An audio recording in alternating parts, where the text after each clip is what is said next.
It is now 12 o'clock. I'm Anne Marie Turner. Thanks for joining us on this Tuesday.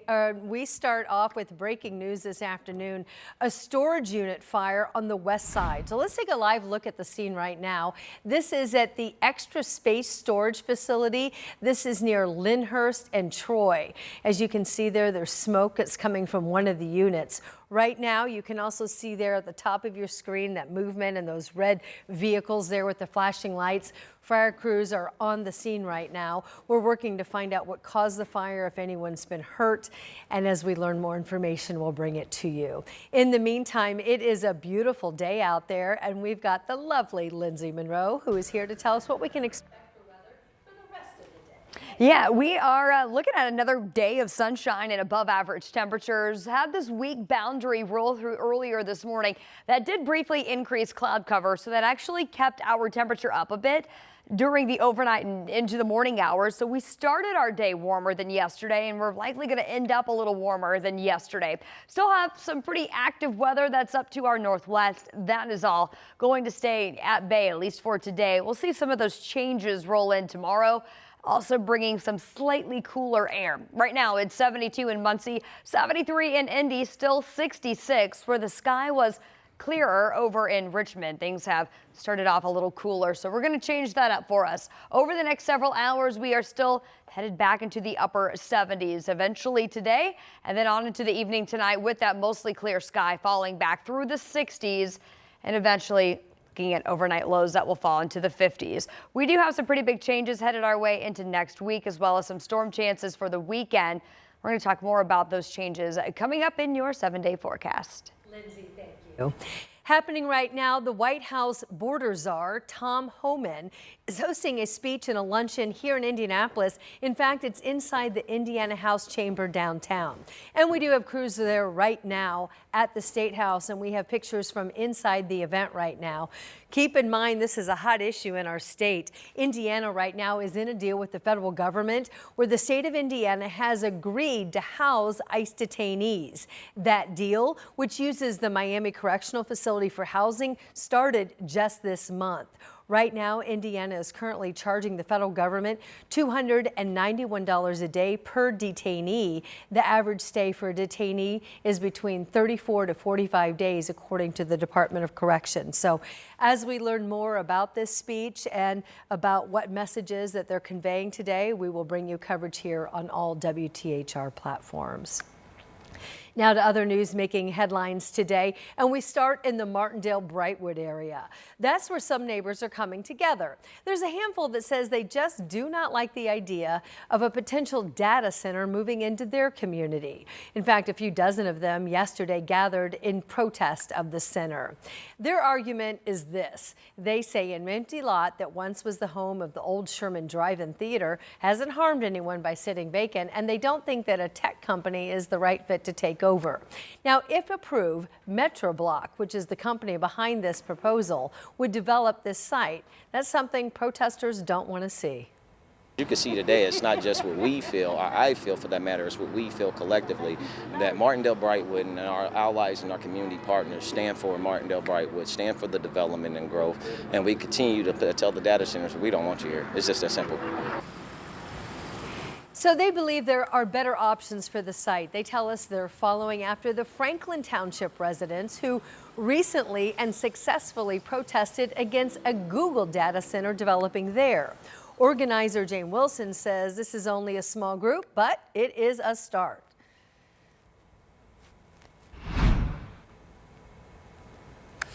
So this is still in the early stages. Public hearings for MetroBlock and zoning approvals are now needed. Right now, City County Councilor Rob Gibson, who represents the district, supports that development. But this is part of a larger issue. Indiana really is in the midst of a data boom.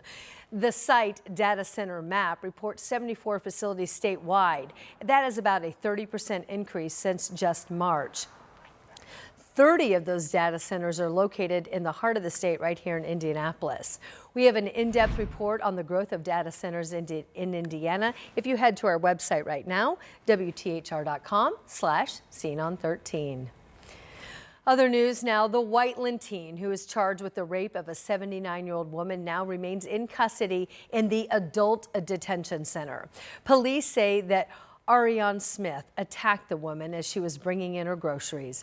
Officers arrested Smith last week, and a judge recently moved him from a juvenile facility to adult jail. He's now being held under what's called a higher than standard bond at $250,000 cash only. National news now. President Donald Trump is now back in D.C. Boy, that was a whirlwind trip to the Middle East, signing a peace deal between Israel and Hamas. His administration did help broker that deal, and world leaders applauded as the president and leaders from Egypt, Qatar, and Turkey signed the deal. Along with supporting the ceasefire in Gaza, it also develops a long-term vision to rebuild that devastated territory. Questions right now do remain about what is next for Gaza. Many are still calling for an independent Palestinian state. President Trump says he's not addressing that issue. I'm talking about something very much different. We're talking about rebuilding Gaza. I'm not talking about single state or double state or two state. We're talking about the rebuilding of Gaza.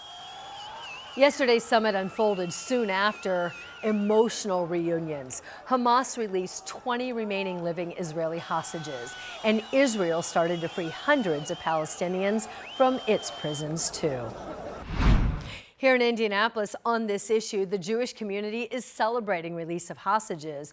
But there's one community group that had a conversation with our Jenna Webster saying they still can't forget what changed over these last 2 years.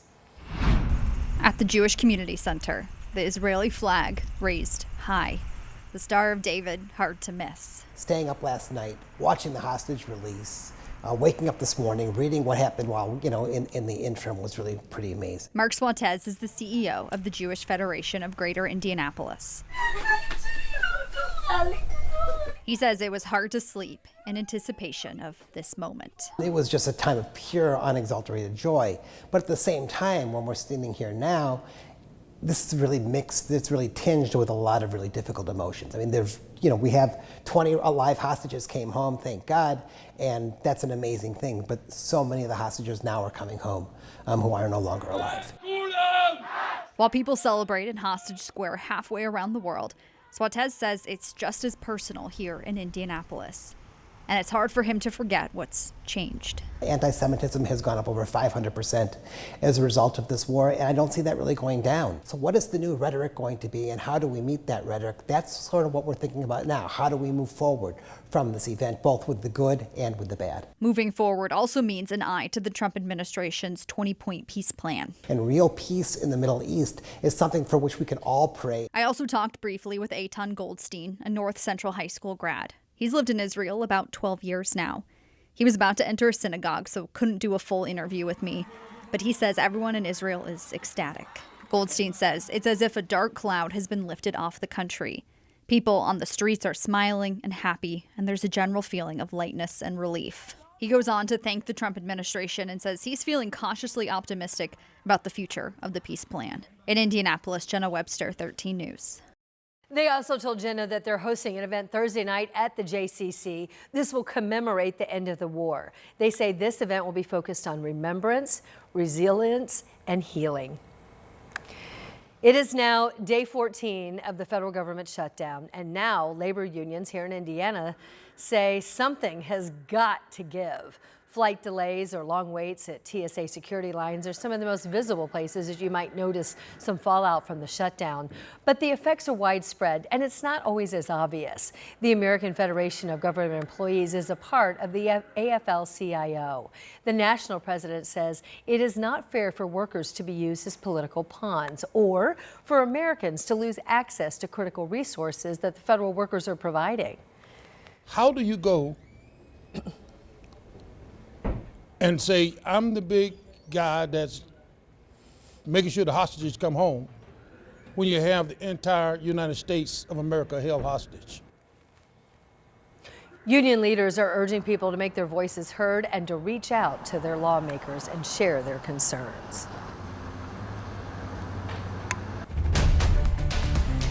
12:10, and now to some breaking news. Just in an update to a story we told you just moments ago. We have now confirmed that the Johnson County coroner, Michael Pruitt, is now officially in custody. He's in jail.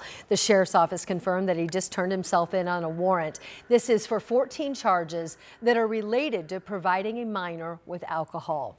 As we reported here at 13 News, court documents say that Pruitt texted a 17-year-old about alcohol while mentoring her in her 4-H program. A detective says he found photos of Pruitt and the teen drinking together.